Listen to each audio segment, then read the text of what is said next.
नमस्कार, आप देख रहे हैं आज तक। आपके साथ मैं हूं सईद अंसारी। स्वागत है आपका शंखनाद में। हमारा देश आज उस नायक को शिद्दत से याद कर रहा है जिन्होंने भारत के आर्थिक विकास की बुनियाद रखी, जिन्होंने आर्थिक उदारीकरण की शुरुआत की और जो आर्थिक सुधारों के सूत्रधार रहे। पूर्व प्रधानमंत्री डॉक्टर मनमोहन सिंह के निधन पर आज पूरा देश शोक में है। कल रात all India institute of medical sciences AIIMS में डॉक्टर मनमोहन सिंह का निधन हो गया। कल यानी कि शनिवार को सुबह 9:30 बजे पूरे राजकीय सम्मान के साथ डॉक्टर मनमोहन सिंह का अंतिम संस्कार किया जाएगा और उससे पहले आज डॉक्टर मनमोहन सिंह को श्रद्धांजलि दी जा रही है। प्रधानमंत्री नरेंद्र मोदी, गृह मंत्री अमित शाह, बीजेपी अध्यक्ष जेपी नड्डा उन्हें श्रद्धांजलि अर्पित करने पहुंचे। राष्ट्रपति, उपराष्ट्रपति ने भी श्रद्धांजलि दी।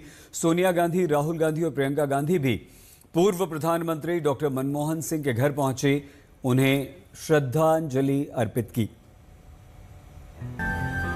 डॉक्टर मनमोहन सिंह के निधन पर शोक संदेशों का तांता लगा हुआ है। प्रधानमंत्री ने डॉक्टर मनमोहन सिंह के निधन पर शोक व्यक्त किया और भारत के लिए किए गए उनके कार्यों और उनके योगदान को याद किया। पूर्व प्रधानमंत्री डॉक्टर मनमोहन सिंह जी के निधन ने हम सभी के हृदय को गहरी पीड़ा पहुंचाई है। उनका जाना एक राष्ट्र के रूप में भी हमारे लिए बहुत बड़ी क्षति है। विभाजन के उस दौर में बहुत कुछ खोकर भारत आना और यहां जीवन के हर क्षेत्र में उपलब्धियां हासिल करना ये सामान्य बात नहीं है। अभावों और संघर्षों से ऊपर उठकर कैसे ऊंचाइयों को हासिल किया जा सकता है, उनका जीवन ये सीख भावी पीढ़ी को देता रहेगा। एक नेक इंसान के रूप में, एक विद्वान अर्थशास्त्री के रूप में और रिफॉर्म्स के प्रति समर्पित लीडर के रूप में उन्हें हमेशा याद किया जाएगा। एक अर्थशास्त्री के रूप में उन्होंने अलग अलग स्तर पर भारत सरकार में अनेक सेवाएं दी। एक चुनौतीपूर्ण समय में उन्होंने रिजर्व बैंक के गवर्नर की भूमिका निभाई। पूर्व प्रधानमंत्री, भारत रत्न श्री पीवी नरसिम्हा राव जी की सरकार के वित्त मंत्री रहते हुए उन्होंने वित्तीय संकट से घिरे देश को एक नई अर्थव्यवस्था के मार्ग पर प्रशस्त किया। डॉक्टर मनमोहन सिंह की कहानी एक प्रोफेसर, एक अर्थशास्त्री के प्रधानमंत्री बनने की दास्तान। साल 2004 में स्थिति ऐसी बनी जब सोनिया गांधी प्रधानमंत्री नहीं बनी, उन्होंने इनकार कर दिया। सभी को हैरान करते हुए सोनिया गांधी ने डॉक्टर मनमोहन सिंह के नाम को प्रधानमंत्री के लिए आगे बढ़ा दिया और इस तरह बतौर आरबीआई गवर्नर, वित्त मंत्री देश की अर्थव्यवस्था को पटरी पर लाने वाले नायक को देश की कमान मिली, वो प्रधानमंत्री बने। फिर 10 वर्षों तक डॉक्टर मनमोहन सिंह भारत के प्रधानमंत्री रहे और ये वो दौर था जब हमारे देश की अर्थव्यवस्था बेहद नाजुक स्थिति से गुजर रही थी और यहां डॉक्टर मनमोहन सिंह ने अर्थव्यवस्था को एक नई पहचान दी, एक ऊंचाई पर ले जाने का काम किया और उसके बाद से भारतीय अर्थव्यवस्था मजबूती के साथ तेज गति से दौड़ती चली जा रही है। डॉक्टर मनमोहन सिंह से जुड़ी कुछ यादगार तस्वीरें भी आइए हम आपको दिखाते हैं।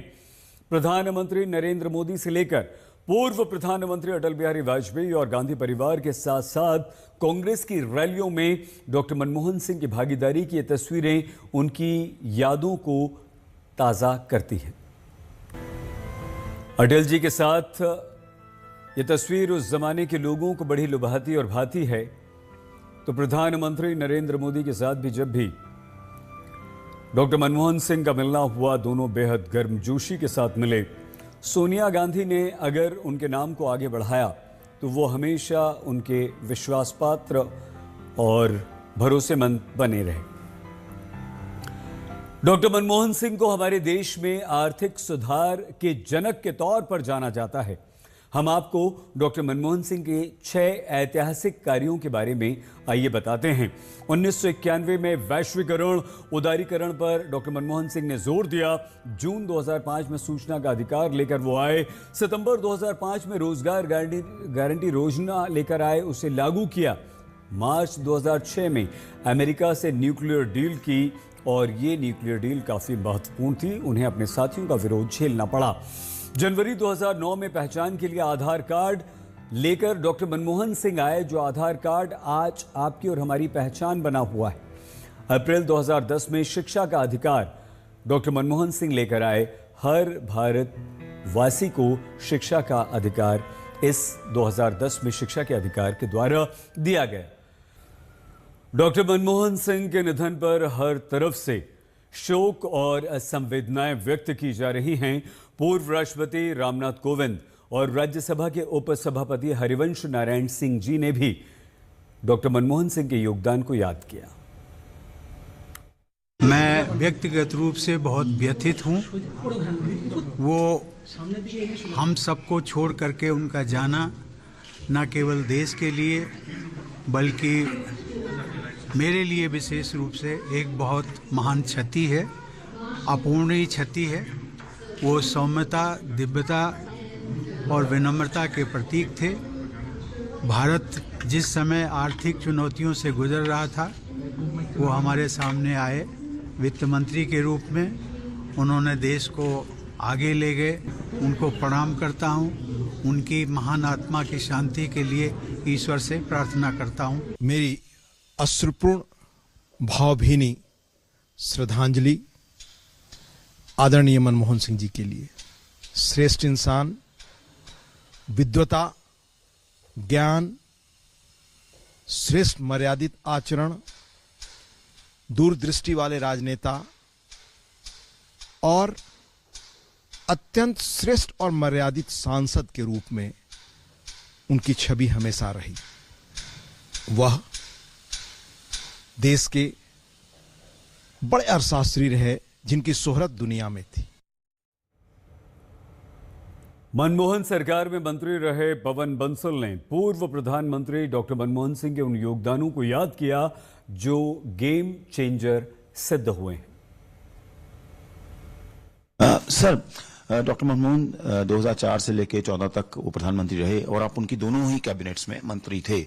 तो किस तरह आप उनको याद करते हैं और उनकी डिसीजन मेकिंग, उनकी लीडरशिप स्किल्स जो थे? उनकी जो काम, जो देश को देन जो उनकी थी, अलग अलग क्षेत्र में जो काम किया, उन पे अपनी छाप छोड़ी। मैं समझता हूँ उसकी, ये भारत और भारतीय हम लोग सब हमेशा ऋणी रहेंगे उनके। पहले तो प्रधानमंत्री बनने से पहले 1991 में उन्होंने जो हमारी अर्थव्यवस्था बिगड़ चुकी थी, चरमरा गई थी, उस वक़्त उसको नई दिशा दी, उसमें काम किया और बिल्कुल एक जैसे और देशों की हालात हो गई है, आपने जगह जगह देखा है, ऐसी को बचा के देश को आगे बढ़ाया। वो उनका इकानमी था। लेकिन प्रधानमंत्री के समय तो उन्होंने शायद कोई ऐसी क्षेत्र छोड़ा ही नहीं हो जहां उनकी छाप नहीं पड़ी।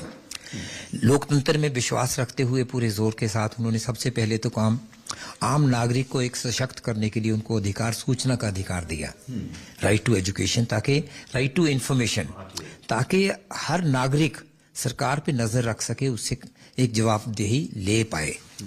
उसके बाद बच्चों के लिए राइट टू एजुकेशन, शिक्षा का अधिकार उन्होंने कानूनन अधिकार दिए। ये पहले होते थे, पीडीएस भी होती थी, ये सब चीजें होती थी, लेकिन उनको बतौर स्टैचू कानून के जरिए अधिकार देने का काम उन्होंने उस वक्त किया। राइट टू एजुकेशन दी, बच्चों को 14 साल के तक फ्री एजुकेशन हो, माँ बाप की जिम्मेदारी डाली कि स्कूल में बच्चों को भेजें, वहां उनको अट्रैक्ट करने के लिए मिड डे मील स्कीम को सशक्त किया। 1991 में वित्त मंत्री रहते आर्थिक सुधार का दरवाजा खोलने से लेकर 2004 से 2014 के बीच 10 साल प्रधानमंत्री जनता के अधिकारों को जनता तक लाने वाले डॉक्टर मनमोहन सिंह के उनके मंत्रिमंडल में सदस्य रहे साथी कैसे उन्हें याद करते हैं, आइए हम आपको दिखाते हैं, उनकी बात आपको सुनवाते हैं। ऐसा व्यक्ति था जो बोलता था तो दुनिया सुनता, जिन्होंने इस देश को आर्थिक रूप से टर्निंग पॉइंट पे ला करके खड़ा किया, और आज जो दुनिया में भारत का सम्मान है, इसके पीछे अगर कोई एक व्यक्ति का सोच था तो डॉक्टर मनमोहन सिंह। मेरे लिए सौभाग्य था कि मैं उनके कैबिनेट में 10 साल मिनिस्टर रहा। He was the greatest, magnificent, the Prime Minister, greatest administrator known in the history of this country, and also the greatest economist of the world. महानता बोल बोल के नहीं बनता, महानता संभल के बनता है। और उन्होंने जो सब्र दिखाए थे, जो एंड इतना इंटेलिजेंट, नॉलेजेबल मैन कि भारत का सारा पहचान उनके कंधों पे थी एक टाइम पर। Many people under estimated him, मगर अगर एक बार उन्होंने तय कर लिया कि ये होना है तो होगा। इंसानियत के बारे में बोलो तो इस किस्म का नेतृत्व हमारे देश में देख पाया, जो सिर्फ मन नहीं हृदय भी इस्तेमाल करता है। और मेरे ख्याल में वो जब हमारे देश का नेतृत्व किया प्रधानमंत्री के रूप में, और उसके पहले भी बहुत सारे जिम्मेदारियां उसने तो ले चुके, आपको पता है, गवर्नर ऑफ रिजर्व बैंक से चीफ इकोनॉमिक एडवाइजर रहा, बहुत सारे काम किए हमारे देश के लिए। और सब कुछ में उनका मन तो लोगों के बारे में सोचना, जवानों के बारे में सोचना, भविष्य के बारे में सोचना, इस किस्म के मन का था। पूर्व प्रधानमंत्री डॉक्टर मनमोहन सिंह कितने सादगी पसंद और साधारण व्यक्ति थे, इसकी कहानी डॉक्टर मनमोहन सिंह के बॉडीगार्ड रहे उत्तर प्रदेश के मंत्री असीम अरुण जी ने आज तक को बताई।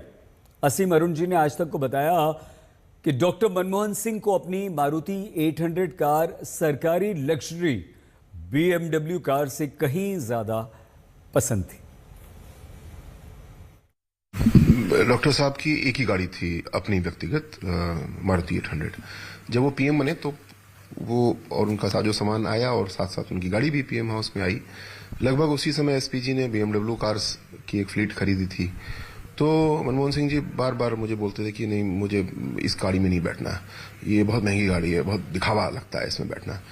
तो मैं, मेरे साथी उनको समझाते थे कि सर, ये आपके वैभव ऐश्वर्य को बढ़ाने वाली गाड़ी नहीं है, ये आपकी सिक्योरिटी के लिए है, इसके सिक्योरिटी फीचर्स अच्छे हैं, इसलिए हमने गाड़ी खरीदी है। महंगी है, सही बात है।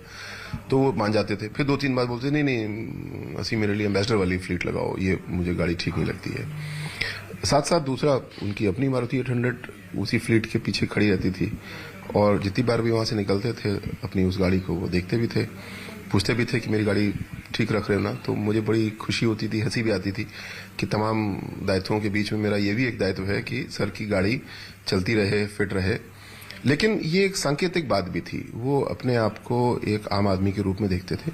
वो अपने आप चलते थे ठीक उस BMW में, लेकिन वो जानते थे कि ये प्राइम मिनिस्टर की गाड़ी है, मेरी गाड़ी वो मारुति 800 है, मैं वो आम आदमी हूँ।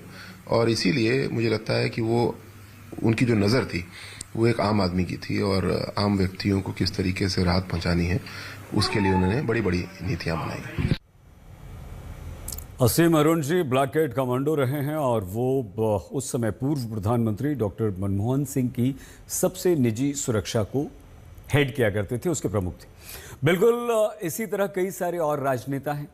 मध्य प्रदेश के पूर्व मुख्यमंत्री और केंद्रीय कृषि मंत्री शिवराज सिंह चौहान के भी बहुत सारे किस्से डॉक्टर मनमोहन सिंह के साथ हैं। शिवराज सिंह चौहान जी भी एक किस्सा सुनाते हैं, और जब किसानों की समस्या को लेकर अनशन की बात आई तो कैसे प्रधानमंत्री रहे डॉक्टर मनमोहन सिंह ने एक फ़ोन कॉल किया, और फिर उसके बाद क्या हुआ, आप खुद शिवराज जी की जुबानी वो किस्सा सुनिए।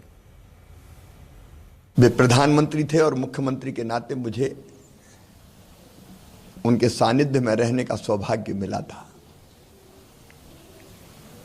एक बार मध्य प्रदेश में पाले के कारण, फ्रॉस्ट के कारण, शीतलहर के कारण जो पाला पड़ता है, उससे फसलों का व्यापक नुकसान हो गया।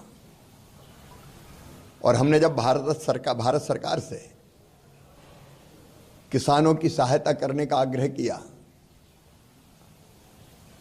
फसलों को जो नुकसान हुआ था, क्षति हुई थी, उसका आकलन करके, तो हमें यह कह दिया गया भारत सरकार की तरफ से कि पाला तो प्राकृतिक आपदा में आता ही नहीं है, इसलिए कोई राहत नहीं मिलेगी, राहत की राशि नहीं मिलेगी। मन बेचैन हो गया, किसानों के साथ उपवास पर बैठ गया था। तब मनमोहन जी का फोन आया कि कभी आपकी हुकूमत भी आ सकती है, आप ऐसा मत कीजिए, दिल्ली बात करते हैं और समस्या है। मैंने कहा समस्या है, किसान परेशान है, तो बोले हल निकालते हैं। मैं दिल्ली आया, मनमोहन जी ने एक कमेटी बनाई, पाला प्राकृतिक आपदा है कि नहीं इसके लिए। उसमें स्वर्गीय दादा प्रणब मुखर्जी, श्री शरद पवार जी, पी चिदम्बरम जी, उनके साथ मुझे भी रखा उन्होंने उस कमेटी। ये हमारे देश के नेता हैं जो विभिन्न राजनीतिक दलों के अलग अलग विचारधाराओं के होते हुए भी देश के लिए जब भी कुछ होता था, कोई समस्या होती थी, तो एक साथ हो जाते थे। एक बड़ी खबर इस समय आ रही है। कांग्रेस के अध्यक्ष मल्लिकार्जुन खड़गे ने प्रधानमंत्री नरेंद्र मोदी को एक चिट्ठी लिखी है और खड़गे ने उस चिट्ठी में मांग की है कि डॉक्टर मनमोहन सिंह की अंत्येष्टि उनके कद के हिसाब से हो, उन्हें जगह भी अलॉट की जाए, उनकी समाधि बनाने के लिए जगह भी दी जाए, और जिस कद के मनमोहन सिंह व्यक्तित्व थे उसके हिसाब से उनकी अंत्येष्टि की जाए। राजकीय सम्मान के साथ तो अंतिम संस्कार होगा, लेकिन फिर भी कांग्रेस के अध्यक्ष मल्लिकार्जुन खड़गे ने प्रधानमंत्री नरेंद्र मोदी को यह चिट्ठी लिख दी है और अंतिम संस्कार न सिर्फ कद की जगह हो बल्कि जहां पर हो वहां समाधि बनाने की मांग भी मल्लिकार्जुन खड़गे ने कर दी है। इस बुलेटिन में फिलहाल इतना ही। आप प्लीज अपना बहुत ख्याल रखिएगा। देखते रहिए आज तक। उनका जाना एक राष्ट्र के रूप में भी हमारे लिए बहुत बड़ी क्षति है। वो सौम्यता, दिव्यता और विनम्रता के प्रतीक थे। वह देश के बड़े अर्थशास्त्री रहे जिनकी शोहरत दुनिया में थी। उन्होंने आर्थिक सामाजिक क्षेत्र के अंदर बड़े परिवर्तन किए। He's one of the finest global leaders, if you ask me. एक ऐसे प्रधानमंत्री जहां जानकारी के साथ साथ अर्थशास्त्री भी थे,